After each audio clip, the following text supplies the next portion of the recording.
Hello friends, स्वागत है आपका हमारे यूट्यूब चैनल जीके ट्रैकर पे। देखिए फ्रेंड्स, जो हमारी सीरीज़ चल रही थी लूसेंट जीके वन लाइनर को हम कर रहे थे और उसी सीरीज़ का ये हमारा 5वां पार्ट है। इसमें हम टॉप 2100 क्वेश्चंस को करने वाले हैं, जिसके बाद आपकी पूरी लूसेंट कवर यहाँ पर हो जाएगी और इसमें हम क्वेश्चंस के साथ उनके जो एक्स्ट्रा फैक्ट होते हैं जहाँ पर उनको हम यहाँ पर कवर करके चलते हैं, ताकि आपको अच्छे से यहाँ पर एक रिवीजन हो जाए। तो चलिए इस वीडियो को शुरू करते हैं। अगर आपने अभी तक इस सीरीज़ के जो पिछले पार्ट्स हैं, अभी तक हम 200 क्वेश्चंस को कवर कर चुके हैं। अगर आपने नहीं देखे हैं तो प्लेलिस्ट में जाके आप उनको देख सकते हैं, लिंक आपको डिस्क्रिप्शन में मिल जाएगा।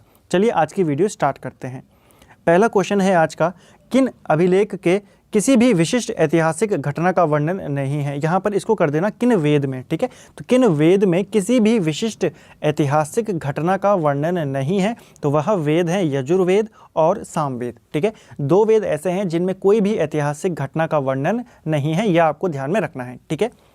दूसरा प्रश्न है, किस अभिलेख से रेशम बुनकर की श्रेणियों की जानकारी मिलती है। ये यानी कि रेशम जो बुनकर हैं उनकी श्रेणियां, उनकी कैटेगरीज के बारे में जानकारी या रेशम बुनकरों के बारे में जानकारी कहाँ से मिलती है, तो वह अभिलेख है मंदसौर अभिलेख, ठीक है। मंदसौर अभिलेख से रेशम बुनकरों के बारे में जानकारी मिलती है। और यह अभिलेख किसका है, तो जो मालवा के नरेश हैं यशोवर्मन, उनका यह अभिलेख है, ठीक है। किसका है, मालवा नरेश यशोवर्मन का।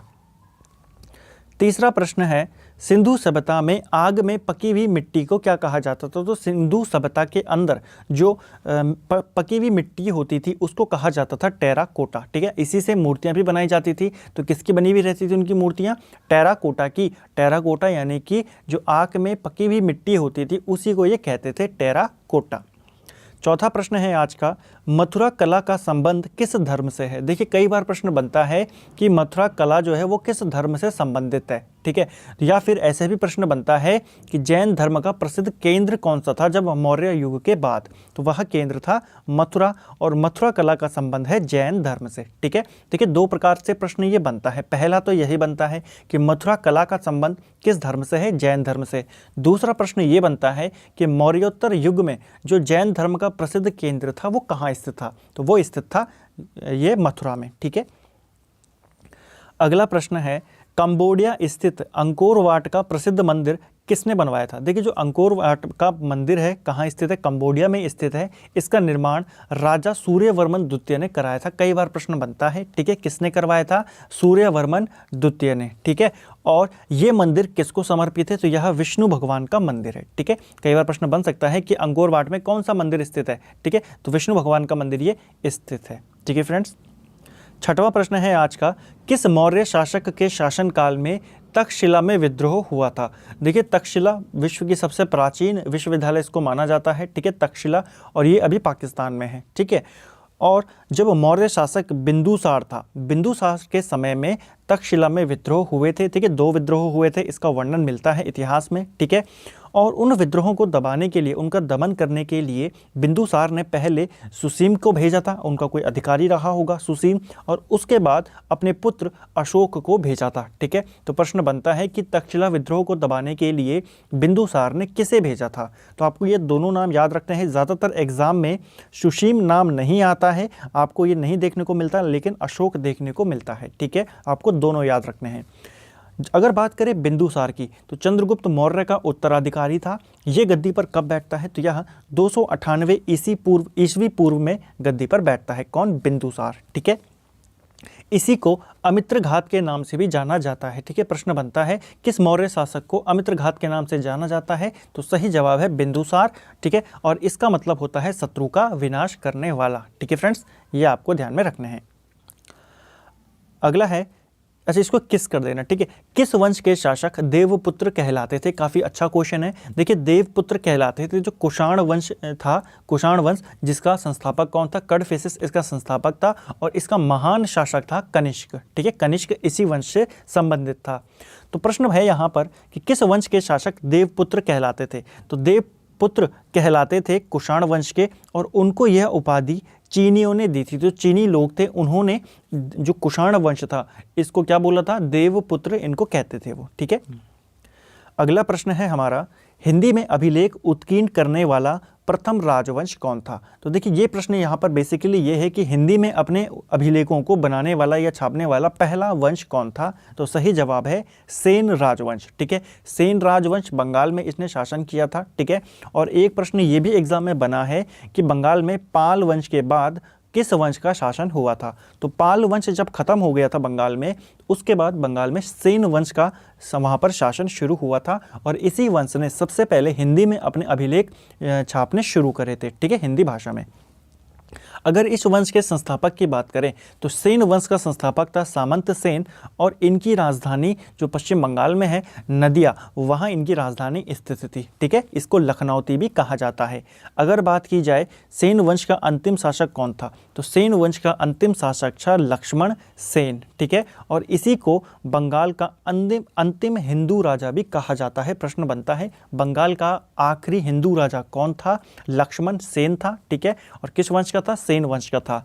एक और चीज़ यहाँ पर इंपॉर्टेंट है जो इससे रिलेटेड, वो ये है कि जो जयदेव थे जिन्होंने गीत गोविंद की रचना करी है, तो वो भी इसी के दरबार में रहते थे। ठीक है, तो जयदेव किसके समकालीन थे? लक्ष्मण सेन के समकालीन थे और उन्होंने ही गीत गोविंद की रचना करी है। ठीक है, चलिए अगला प्रश्न है मोहम्मद गौरी की हत्या कब की गई थी? देखिए मोहम्मद गौरी की हत्या 15 मार्च 1206 में कर दी गई थी। ठीक है, कई बार पूछ लिया जाता है, वैसे ज़्यादातर आता नहीं है एग्जाम में, लेकिन फिर भी आप इसको याद रखिए कि किसके द्वारा की गई थी हत्या। ठीक है, तो खोखरो जनजाति, कहीं पर बोला गया है कि खोखरो जनजाति के द्वारा मोहम्मद गौरी की हत्या कर दी गई, या कहीं पर पर्टिकुलर नाम दिया गया है कि इस्माइल खोखरो के द्वारा मोहम्मद गौरी की हत्या कर दी गई थी। ठीक है, तो आपको केवल खोखरो याद रखना है, पेपर में पूछा जा सकता है।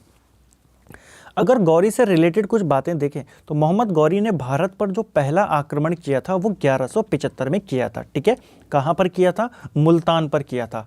तो मोहम्मद गौरी का भारत पर पहला आक्रमण 1175 में हुआ मुल्तान पर। इसने जो दूसरा आक्रमण किया वो 1178 में किया। कहाँ पर? पाटन में किया। कहाँ पड़ता है? गुजरात में। तो मोहम्मद गौरी का दूसरा आक्रमण पाटन पर हुआ, गुजरात में। और यहाँ पर जब इसका युद्ध हुआ यहाँ के शासक भीम द्वितीय से, तो भीम द्वितीय ने मोहम्मद गौरी को बुरी तरह यहाँ पर पराजित किया था। ठीक है, तो प्रश्न बनता है कि मोहम्मद गौरी को सबसे पहले भारत में किसने पराजित किया? तो सही जवाब है भीम द्वितीय ने। ठीक है, उसके बाद क्या होता है? मोहम्मद गौरी फिर से वापस आता है और इसके बाद पृथ्वीराज चौहान या पृथ्वीराज तृतीय भी इनको कहीं पर बोला जाता है। ठीक है, पृथ्वीराज तृतीय, तो इनका और मोहम्मद गौरी का युद्ध होता है तराइन का पहला युद्ध। ये होता है 1191 में। डायरेक्टली आपको पूछा जाता है तराइन का पहला युद्ध कब हुआ, दूसरा युद्ध कब हुआ। ठीक है, तो पहला युद्ध और दूसरा युद्ध दोनों इन दोनों के ही बीच में होते हैं, गौरी और पृथ्वीराज चौहान या पृथ्वीराज तृतीय। ठीक है, तो 1191 में हुआ, इसमें पृथ्वीराज चौहान जीते। ठीक है, दूसरे युद्ध में गौरी जीता, पृथ्वीराज चौहान की हार हुई। यह था तराइन का दूसरा युद्ध अगले ही साल। उसके बाद मोहम्मद गौरी ने जयचंद को हराया 1194 में चंदावर के युद्ध में। तो प्रश्न बनता है चंदावर का युद्ध किन किन के मध्य में लड़ा गया था? तो मोहम्मद गौरी और जयचंद के बीच में लड़ा गया था 1194 में। ठीक है, और उसके बाद 1206 में इसकी मृत्यु हो जाती है और फिर इसका जो गुलाम होता है कुतुबुद्दीन ऐबक, वो 1206 में दिल्ली सल्तनत की स्थापना करता है। ठीक है, यह आपको ध्यान में रखना है। अगला प्रश्न है भारत में नागरिक सेवा का जनक किसे माना जाता है? तो भारत के अंदर नागरिक सेवा का जनक माना जाता है लॉर्ड कॉर्नवालिस को। ठीक है, कॉर्नवालिस कोड भी इसने बनाया था। ठीक है, कॉर्नवालिस कोड किस सिद्धांत पर आधारित था वो आप मुझे कमेंट करके ज़रूर बताएंगे। ठीक है फ्रेंड्स, भारत में नागरिक सेवा का जनक कॉर्नवालिस को माना जाता है। इसका जो शासनकाल था वो 1786 से लेकर 1793 तक था और फिर 1805 में इसको दोबारा से भारत का गवर्नर बनाया गया, लेकिन फिर इसकी यहाँ पर मृत्यु हो जाती है। ठीक है, तो आपको बस इतना याद रखना है, कॉर्नवालिस 1793, और कॉर्नवालिस ने जो भी महत्वपूर्ण काम किए थे वो सभी इसने मैक्सिमम 93 में ही करे थे, जो इसका अंतिम साल था 1793। ठीक है, कॉर्नवालिस कोड ये 93 में ही लेकर आया था। ठीक है फ्रेंड्स, अगला है मुस्लिम लीग और कांग्रेस के बीच गतिरोध दूर करने के लिए या दूर करने हेतु वे आउट नामक पत्रिका या नामक पैम्पलेट किसने जारी किए थे? तो देखिए जो मुस्लिम लीग थी और जो कांग्रेस थी, इनकी आपस में कभी बनती तो थी नहीं, तो इनके बीच की जो गतिरोध था, इनके बीच जो विवाद था बोल सकते हैं, उसको दूर करने के लिए एक जो पैम्पलेट है वे आउट, इसको जारी किया था चक्रवर्ती सी राजगोपालाचारी ने। ठीक है, तो जो राजगोपालाचारी थे, चक्रवर्ती राजगोपालाचारी, इन्होंने 1944 में इस पैम्पलेट को जारी किया था। ठीक है, इनके नाम पर एक राष्ट्रीय उद्यान का नाम रखा गया है, उसका नाम क्या है वो आप मुझे कमेंट करके ज़रूर बताएंगे। ठीक है, अगला है सौर मंडल का विकास कब हुआ था। देखिए, सौर मंडल का जो विकास हुआ था वो आज से लगभग 4.5 अरब वर्ष पूर्व हुआ था। ठीक है, ये आपको ध्यान में रखना है। अगर पूछेगा जो महाविस्फोट हुआ था वो कब हुआ था, तो वो लगभग 13.5 अरब वर्ष पहले हुआ और फिर 10.5 अरब वर्ष के बाद सौर मंडल का विकास हुआ था। ठीक है, महाविस्फोट के। लेकिन अगर पूछेगा आज से कितने वर्ष पूर्व हुआ निर्माण, तो आपको ये याद रखना है कि 4.5 अरब वर्ष पहले सौर मंडल का निर्माण हुआ था। ठीक है, अगला प्रश्न है सूर्य ग्रहण के समय सूर्य का दिखाई देने वाला भाग क्या कहलाता है। देखिए, सूर्य ग्रहण के समय जो भाग दिखाई देता है सूर्य का, उसे सूर्य किरीट कहा जाता है, यानी कि कोरोना। ठीक है, सूर्य किरीट या कोरोना, और इसका अन्य नाम है सूर्य का मुकुट, क्योंकि सूर्य के मुकुट जैसा ये दिखाई देता है। इसीलिए जो भी कोरोना वायरस है इसका नाम भी कोरोना इसीलिए पड़ा क्योंकि यह भी एक मुकुट की तरह दिखाई देता है। ठीक है, तो सूर्य ग्रहण के समय भी जो भाग दिखाई देता है उसे भी कोरोना कहा जाता है। ठीक है, या फिर सूर्य किरीट या फिर सूर्य का मुकुट। ठीक है, कई बार प्रश्न बनता है कि जो सूर्य का मुकुट है या सूर्य किरीट है, जो ये क्या उत्सर्जित करता है, तो यहाँ एक्स रेज जो होती हैं उनको यहाँ क्या करता है, उत्सर्जित करता है। अगला प्रश्न है फोबोस और डेमोस किस ग्रह के उपग्रह हैं। तो देखिए, फोबोस और डेमोस कई बार तो यही पूछ लेता है कि ये दोनों हैं क्या। ठीक है, ग्रहों के नाम है, उपग्रहों के नाम है, क्षुद्र ग्रहों के नाम है। तो फोबोस और डेमोस क्या हैं, यह उपग्रह हैं। किसके हैं, मंगल ग्रह के उपग्रह हैं। ठीक है, 2 ग्रह ऐसे हैं जिनका एक भी उपग्रह नहीं है, यानी कि उनके उपग्रहों की संख्या है 0। कौन कौन से हैं, पहला है ग्रह सूर्य से दूरी के क्रम में अगर देखें तो बुध, और दूसरा है शुक्र। ठीक है, फिर पृथ्वी का एक उपग्रह है चांद, और 2 है फिर मंगल के। कौन कौन से, फोबोस और डेमोस। फिर आ जाता है जुपिटर, जिसके काफी ज्यादा उपग्रह हैं, लगभग 67 के करीब हैं। ठीक है, जुपिटर का सबसे बड़ा उपग्रह कौन सा है और किस रंग का है, कमेंट करके आप मुझे बताएंगे। अगला है अवसादी चट्टान चूना पत्थर का कायांतरित रूप क्या होता है। तो देखिए, चूना पत्थर क्या है, यह एक प्रकार की अवसादी चट्टान है, यानी कि सेडिमेंट्री रॉक है। ठीक है, इंग्लिश में सेडिमेंट्री रॉक बोलते हैं इसको, और इसका जो कायांतरित रूप होता है वह होता है संगमरमर। कई बार प्रश्न बन जाता है संगमरमर किसका कायांतरित रूप है, तो चूना पत्थर का जो कायांतरित रूप है वह है संगमरमर। इसके अलावा अगर बात करें बलुआ पत्थर का क्या होता है, तो जो क्वार्टजाइट होता है वह बलुआ पत्थर का कायांतरित रूप है। शेल का होता है स्लेट, और लिग्नाइट कोयला का होता है एंथ्रोसाइट कोयला। अगला है कौन सी जल संधि एशिया को उत्तरी अमेरिका से अलग करती है। तो एशिया को उत्तरी अमेरिका से अलग करती है बेरिंग जल संधि। ठीक है, किस देश की तट रेखा की लंबाई सर्वाधिक है। अगर पूछा जाए किस देश की पूछी जाए तो सही जवाब है कनाडा, दूसरे नंबर पे आता है नॉर्वे, और अगर भारत की पूछी जाए तो पहले नंबर पे आता है गुजरात और दूसरे नंबर पे आता है आंध्र प्रदेश। ठीक है, दूसरे पे आता है आंध्र प्रदेश। लेकिन अब एग्जाम में पेपर में प्रश्न ऐसे बनता है कि दक्षिण भारत का सबसे लंबा तट रेखा किसकी है। ठीक है, दक्षिण भारत की अगर पूछ ली जाए तो फिर आंध्र प्रदेश ही होगा। ठीक है फ्रेंड्स, ये आपको ध्यान में रखना है। सबसे लंबी है गुजरात की, दूसरे पे है आंध्र प्रदेश, और सबसे छोटी है गोवा की, और देश पूछेगा तो कनाडा। अगला है इटली की गंगा किस नदी को कहा जाता है। देखिए, कौन सी नदी है जिसको इटली की गंगा के नाम से जाना जाता है, तो वह है पो नदी। पो नदी कहाँ बहती है, इटली में बहती है, क्योंकि इटली की गंगा इसको कहा जाता है। अगला प्रश्न है धूल से लदी गर्म हवा जो सहारा मरुस्थल से भूमध्य सागर की ओर बहती है को क्या कहते हैं। देखिए, धूल से लदी हुई एक गर्म हवा होती है जो कहाँ बहती है, सहारा जो रेगिस्तान है वहाँ से भूमध्य सागर की ओर बहती है। उस गर्म हवा को सिरोक्को कहा जाता है। ठीक है, सिरोक्को क्या है, यह एक प्रकार की गर्म हवा है, धूल से लदी होती है, और जो सहारा रेगिस्तान है वहाँ से भूमध्य सागर की ओर ये बहती है।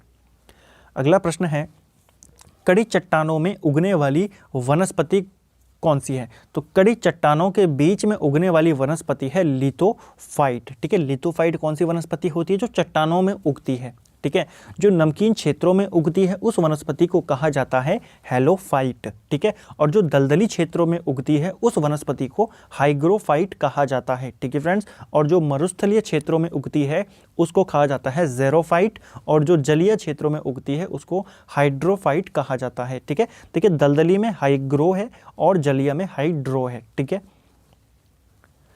अगला है बहरीन की राजधानी कहाँ स्थित है। तो बहरीन एक एशियाई देश है और इसकी राजधानी मनामा है और यहाँ की जो करेंसी है वो है दिनार। ठीक है। अगला है कितने देश भारत की जल व थल दोनों सीमा से लगे हैं। देखिए भारत के जो पड़ोसी हैं वो कुल मिला के 7 देश हैं, उनमें से 3 देश ऐसे हैं जो भारत के साथ थल सीमा भी बनाते हैं और जल सीमा भी बनाते हैं। कौन कौन से हैं? पहले आता है बांग्लादेश, फिर आता है पाकिस्तान और फिर आता है म्यांमार। तो ये 3 देश ऐसे हैं जिनके साथ भारत की दोनों सीमाएँ लगती हैं। अगर पूछा जाए भारत की सबसे लंबी जो थल सीमा है वो किसके साथ लगती है, तो सही जवाब है बांग्लादेश। इसके साथ भारत की लगभग 4000 के करीब जो किलोमीटर है उसकी सीमा बांग्लादेश से टच होती है और पाकिस्तान के साथ लगभग 3300 के करीब सीमा टच होती है। म्यांमार की बात करें तो लगभग 1600 के करीब म्यांमार से टच होती है। अगला है कौन सी नदी असम व अरुणाचल प्रदेश की सीमा बनाती है। तो असम और अरुणाचल प्रदेश की सीमा बनाती है संकोश नदी। धान में खैरा रोग किसकी कमी के कारण होता है। तो धान में जो खैरा रोग होता है यह जस्ता जो जिंक होता है, जिंक की कमी के कारण होता है। ठीक है। इसके अलावा जो मक्का में वाइट बर्ड रोग होता है वो भी जिंक की कमी के कारण होता है। अगला है झारखंड की जादूगोड़ा खान किस खनिज के लिए प्रसिद्ध है। तो देखिए एक फैक्ट तो यही मिल गया कि जो जादूगोड़ा की खान है ये कहाँ स्थित है, ये झारखंड में स्थित है और यूरेनियम का ये भारत का प्रमुख भंडार है। ठीक है। अगर आपको प्रश्न बनता है भारत का प्रमुख यूरेनियम भंडार कहाँ स्थित है, तो जादूगोड़ा खान में स्थित है। ठीक है। अगला है चौधरी चरण सिंह अंतर्राष्ट्रीय हवाई अड्डा कहाँ स्थित है। तो चौधरी चरण सिंह अंतर्राष्ट्रीय हवाई अड्डा यह लखनऊ में स्थित है। ठीक है। पश्चिम बंगाल का शोक किस नदी को कहा जाता है। काफ़ी इंपॉर्टेंट क्वेश्चन है, कई बार पेपर में आया है और काफ़ी इजी क्वेश्चन है। पश्चिम बंगाल का शोक कहा जाता है दामोदर नदी को। और अगर पूछा जाए बिहार का शोक किस नदी को कहा जाता है, तो कोसी नदी को बिहार का शोक कहा जाता है। अगला है संयुक्त राष्ट्र द्वारा पहला मानव विकास सूचकांक कब जारी किया गया था। तो देखिए जो ह्यूमन डेवलपमेंट इंडेक्स है, मानव विकास सूचकांक, इसको संयुक्त राष्ट्र ने सबसे पहले 1990 में जारी किया था। ठीक है। इसको किसने डिज़ाइन किया, इसका जो विकास किया वो किसने किया, इसके प्रतिपादक कौन थे, तो महबूब उल हक जो हैं वो इसके प्रतिपादक थे। ठीक है। और इसके साथ जो थे अमर्त्य सेन भी थे जो भारतीय मूल के हैं। ठीक है, भारत के हैं, जिनको नोबेल पुरस्कार भी मिला है। ठीक है। तो वो भी थे इनके साथ, लेकिन महत्वपूर्ण नाम इन्हीं का आता है। ठीक है, महबूब उल हक का। ठीक है। आप मुझे कमेंट करके बताएंगे अमर्त्य सेन को नोबेल पुरस्कार कब मिला था। ठीक है। अगर बात करें HDI की, ह्यूमन डेवलपमेंट इंडेक्स की, इसको जारी कौन करता है, तो इसको प्रत्येक वर्ष जारी करता है संयुक्त राष्ट्र विकास कार्यक्रम यानी कि यूनाइटेड नेशन डेवलपमेंट प्रोग्राम। ठीक है, हर साल इसको जारी करता है, लेकिन 2012 में HDI जारी नहीं किया गया था। ठीक है। अगर बात करें इसमें जो हाईएस्ट वैल्यू होती है वो क्या होती है, तो उच्चतम मान इसमें 1 होता है और जिस देश का जो वैल्यू है वो 1 के जितना करीब होता है उसका जो ह्यूमन डेवलपमेंट इंडेक्स है वो उतना ही अच्छा माना जाता है। ठीक है, जितना 1 के करीब होगा उतना आपका अच्छा माना जाता है। अगला है राष्ट्रीय आय लेखांकन का जन्मदाता किसे माना जाता है। तो राष्ट्रीय आय लेखांकन का जन्मदाता ये माना जाता है साइमन कुजनेट्स को, और ये भी एग्जाम में पूछा गया प्रश्न है। बम्बई के 8 उद्योगपतियों द्वारा बॉम्बे प्लान कब प्रस्तुत किया गया था। देखिए बॉम्बे प्लान जो था ये बम्बई के ही 8 उद्योगपति थे उस समय के, उन्होंने इसको प्रस्तुत किया था। कब किया गया? 1944 में। और इसके जो मुख्य सूत्रधार थे वो थे सर आरदेशिर दलाल। ठीक है, ये इसके मुख्य सूत्रधार थे। अगला है भारत सरकार द्वारा अटल पेंशन योजना की शुरुआत कब की गई। तो देखिए योजनाओं से रिलेटेड प्रश्न आते हैं और डेट सहित इनको पूछा जाता है। तो भारत सरकार ने अटल पेंशन योजना की शुरुआत 9 मई 2015 को करी थी और इसमें जो आयु सीमा है, जो आयु की एज लिमिट है वो 18 से 40 वर्ष है, ये भी पूछा जा सकता है। ठीक है, तो अटल पेंशन योजना 9 मई 2015 में आई और इसी दिन 9 मई 2015 को 2 और योजनाएं प्रधानमंत्री ने शुरू करी थी। कौन कौन सी? एक है प्रधानमंत्री जीवन ज्योति बीमा और दूसरी थी प्रधानमंत्री सुरक्षा बीमा योजना। ठीक है, तो ये तीनों योजनाएं एक ही दिन आई थी, ये आपको ध्यान में रखना है।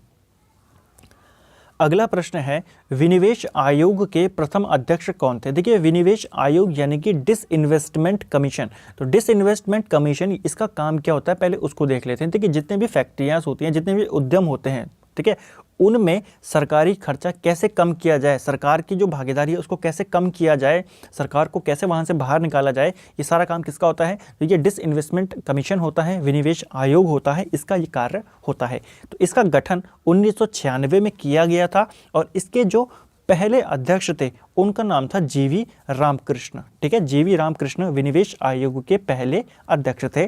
पेपर में पूछा जा चुका है। राष्ट्रीय किसान आयोग का गठन कब किया गया था? देखिए, राष्ट्रीय किसान आयोग जनवरी 2004 में बनाया गया था और इसके पहले अध्यक्ष सोमपाल थे। बीमा क्षेत्रों में सुधार के लिए किस समिति का गठन किया गया था? देखिए, समितियों से भी प्रश्न बनते हैं, तो यह समिति थी मल्होत्रा समिति। पूरा नाम था R.N. मल्होत्रा। R.N. मल्होत्रा समिति ये रिजर्व बैंक के पूर्व गवर्नर थे और इनकी अध्यक्षता में बीमा क्षेत्रों में सुधार के लिए एक कमेटी का गठन किया गया, इसीलिए इसको क्या बोला गया? मल्होत्रा समिति, क्योंकि ये इसके अध्यक्ष थे। ठीक है, कब किया गया था गठन? 1993 में। और इस समिति ने अपना जो रिपोर्ट दिया वो 1994 में दिया था। ठीक है, और बीमा क्षेत्र में आपने नाम सुना होगा कई बार IRDA का। ठीक है, तो IRDA जिसको 1999 में बनाया गया था, इसको इसी समिति की सिफारिश पर बनाया गया था। अगला है, वर्ष 1774 में किस अधिनियम के तहत कलकत्ता में उच्चतम न्यायालय की स्थापना की गई थी? देखिए, कलकत्ता के अंदर उच्चतम न्यायालय यानी कि सुप्रीम कोर्ट की बात हो रही है। ये किया गया रेगुलेटिंग एक्ट 1773 के तहत। देखिए, अगर पूछेगा किस वर्ष स्थापना की गई तो वर्ष है 1774। किस वर्ष के अधिनियम के तहत की गई तो 1773 फिर आंसर होगा। ठीक है, देखिए दोनों क्वेश्चन डिफरेंट हैं। अगर अधिनियम का वर्ष पूछेगा तो वो होगा 1773। ठीक है, अगर इसकी बात करें, इसके जो पहले मुख्य न्यायाधीश थे वो थे सर एलिजा एम्पे और अन्य जो जज थे इसके अंदर वो थे चैम्बर्स, लिमेस्टर और हाइड। तो प्रश्न ये भी बन सकता है कि जो पहला सुप्रीम कोर्ट था भारत का, जो कलकत्ता में स्थापित किया गया 1774 में, इसमें कुल कितने जज थे? तो इसमें 3 + 1 कुल जज थे। ठीक है, 3 अन्य जज थे और 1 मुख्य न्यायाधीश था। अगला है, स्वतंत्र भारत की प्रथम स्वास्थ्य मंत्री कौन थी? तो आज़ाद भारत की जो पहली स्वास्थ्य मंत्री थी वो थी राजकुमारी अमृत कौर। ठीक है, और अगर बात की जाए जो अंतरिम मंत्रिमंडल बनाया गया था, देखिए अंतरिम मंत्रिमंडल और जो स्वतंत्र भारत है इनकी अलग अलग कैबिनेट थी, ज़्यादा फर्क नहीं था लेकिन कुछ कुछ चेंजेस थे। देखिए, जो स्वतंत्र भारत था भारत की आज़ादी के बाद बनाया गया और जो अंतरिम मंत्रिमंडल था ये कैबिनेट मिशन की सिफारिश पर बनाया गया था। ठीक है, तो स्वतंत्र भारत की पहली तो राजकुमारी अमृत कौर है और अगर मंत्रिमंडल का पूछेगा जो अंतरिम था उसमें गजानतर अली खान थे। ठीक है, लेकिन ये किसके थे? ये मुस्लिम लीग के सदस्य थे, इसीलिए जब भारत आज़ाद हुआ तो इनको तो फिर क्यों बनाना था। ठीक है, ये तो फिर निकल चुके थे यहाँ से। अगला है, राज्य पुनर्गठन अधिनियम कब पारित किया गया था? देखिए, राज्य पुनर्गठन अधिनियम की बात करें यह 1956 में आया था। ठीक है, देखिए दोनों यहाँ पे भी दोनों अलग अलग क्वेश्चन है। अगर अधिनियम पूछेगा 1956, आयोग पूछेगा 1953। ठीक है, अगर बात की जाए राज्य पुनर्गठन आयोग, इसके अध्यक्ष कौन थे? तो इसके अध्यक्ष थे फजल अली, इसीलिए इसको फजल अली आयोग भी बोला जाता है। ठीक है, और इसके जो अन्य सदस्य थे, एक का नाम था पंडित हृदयनाथ कुंजरू और दूसरे थे KM पणिक्कर। ठीक है, तो ये 3 सदस्य आयोग था। राज्य पुनर्गठन आयोग 1953 में बनाया गया और पुनर्गठन अधिनियम अगर पूछेगा तो ये 1956 में आया था। अगला है, प्रेस की स्वतंत्रता का वर्णन संविधान के किस अनुच्छेद में है? तो देखिए, जो प्रेस की फ्रीडम की बात करते हैं प्रेस, ठीक है, तो ये कौन से अनुच्छेद में है? तो 19A जो है उसके अंदर प्रेस की स्वतंत्रता का वर्णन किया गया है। ठीक है, और 19A में ही जो बोलने की स्वतंत्रता है वो भी इसी आर्टिकल में है। ठीक है, कई बार ऐसे बोला जाता है कि जो 19 आर्टिकल है उसमें बोलने की स्वतंत्रता है और जो 19A है इसके अंदर प्रेस की स्वतंत्रता है। ठीक है, ये आपको ध्यान में रखना है। अगला है, किस अनुच्छेद के तहत राष्ट्रपति को क्षमादान की शक्ति प्राप्त है? देखिए, जो राष्ट्रपति होते हैं भारत की उनको यह शक्ति प्राप्त है कि वो किसी भी जो भी सज़ा काट रहा है उसकी जो सज़ा है उसको माफ़ कर सकते हैं, क्षमादान। तो क्षमादान की शक्ति उन्हें आर्टिकल 72 के तहत प्राप्त है। कितने प्रकार की शक्तियां हैं उनके पास? इनके पास 4 प्रकार की होती हैं। 4 प्रकार से ये क्षमादान दे सकते हैं। ठीक है, क्षमा होता है एक, ठीक है, इसके अंदर जैसे प्रविलंबन भी होता है, परिहार होता है, लघुकरण भी होता है। ठीक है, इनके बारे में हम कभी और फिर से चर्चा करेंगे। ठीक है, इन 4 प्रकार की होती है, आपको चारों के नाम याद रखने हैं। ठीक है, क्षमा होता है जिसमें पूरी तरीके से मुक्त कर देते हैं, दूसरा लघुकरण होता है, ठीक है, प्रविलंबन होता है और परिहार होता है। तो 4 प्रकार की क्षमादान शक्तियाँ राष्ट्रपति के पास होती हैं। आर्टिकल है 72। अगला है राज्यसभा की पहली बैठक कब हुई थी। तो राज्यसभा की जो पहली बैठक होती है वो 13 मई 1952 को होती है। और अगर पूछा जाए राज्यसभा का गठन कब किया गया, तो गठन किया गया था 3 अप्रैल 1952 को। ठीक है, तो 3 अप्रैल को गठन किया गया और 1 महीने बाद, लगभग 1 महीने नहीं 40 दिन के बाद पहली इसकी बैठक हो जाती है। राज्यसभा भारत का उच्च सदन है। ठीक है, ये आपको ध्यान में रखना है। इसके सदस्यों का कार्यकाल 6 साल का होता है। इसके जो सभापति होते हैं उनका कार्यकाल 5 वर्ष का होता है। ठीक है, अगला है प्राचीन विश्व की साम्राज्ञी किसे कहा जाता है। तो प्राचीन विश्व की साम्राज्ञी कहा जाता है जो इटली का शहर है रोम, इसको कहा जाता है। ठीक है, प्राचीन विश्व की साम्राज्ञी। इसके अन्य नाम भी हैं, कौन कौन से इसके नाम हैं उनको देख लेते हैं। जैसे 7 पहाड़ियों का नगर किसको बोला जाता है, रोम को बोला जाता है। ठीक है, इसके अलावा पोप का शहर किसको बोला जाता है, रोम को बोला जाता है। पश्चिम का बेबीलोन, रोम।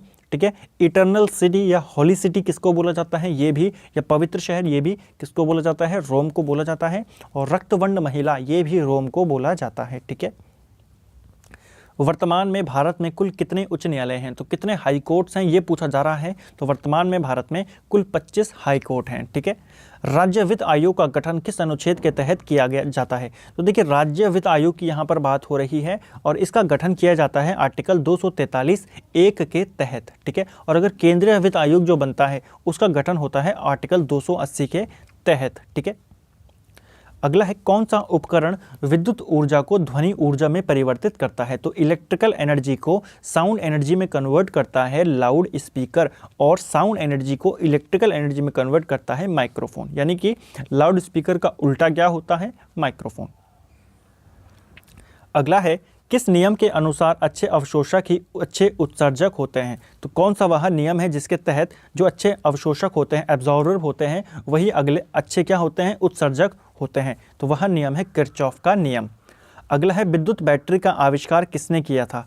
तो विद्युत बैटरी का आविष्कार अलेजांड्रो वोल्टा ने किया था। ठीक है, अगला है हमारा प्राकृतिक रबड़ को कठोर बनाने के लिए उसमें क्या मिलाया जाता है। तो देखिए, जो प्राकृतिक रबड़ होता है वो काफ़ी ज़्यादा मुलायम होता है और उसमें कठोरता लाने के लिए कार्बन उसमें मिलाया जाता है। ठीक है, अगला प्रश्न है भारत की प्रथम पनडुब्बी कौन सी थी। तो जो भारत की पहली सबमरीन थी, पनडुब्बी थी, उसका नाम था INS कावेरी। ठीक है, और अगर पूछा जाए पहली परमाणु पनडुब्बी कौन सी थी, तो अगर परमाणु आ जाएगा बीच में, परमाणु पनडुब्बी, तो वह थी INS चक्र। ठीक है, अगला है संयुक्त राष्ट्र नाम किसने दिया था। देखिए, जो यूनाइटेड नेशन है जिसका गठन 1945, जो दूसरा विश्व युद्ध था उसके बाद इसका गठन होता है, यूनाइटेड नेशन ऑर्गेनाइजेशन। तो इसका जो नाम था ये संयुक्त राष्ट्र, ये दिया था फ्रैंकलिन डी रूजवेल्ट ने, जो कि उस समय अमेरिकी राष्ट्रपति था। ठीक है, यूरोपीय संसद का मुख्यालय कहाँ स्थित है। तो देखिए, जो यूरोपियन संसद है इसका मुख्यालय स्थित है लग्जमबर्ग में। लग्जमबर्ग एक यूरोपीय देश है और यहीं पर स्थित है यूरोपीय संसद का हेडक्वार्टर। ठीक है, तो फ्रेंड्स, ये थे हमारे जो Lucent GK one liner series है उसका हमारा ये 5वां पार्ट था। 250 क्वेश्चंस को हम कवर कर चुके हैं। उम्मीद करता हूँ आपको ये सीरीज़ अच्छी लग रही होगी। ठीक है, वीडियो पसंद आए वीडियो को लाइक करें, शेयर करें, चैनल पे नए हैं चैनल को सब्सक्राइब करें। अगर आपने अभी तक प्रीवियस वीडियो नहीं देखे हैं तो प्लेलिस्ट में जाइए, डिस्क्रिप्शन में उसका लिंक है, पूरी प्लेलिस्ट आप देख सकते हैं। Thank you friends.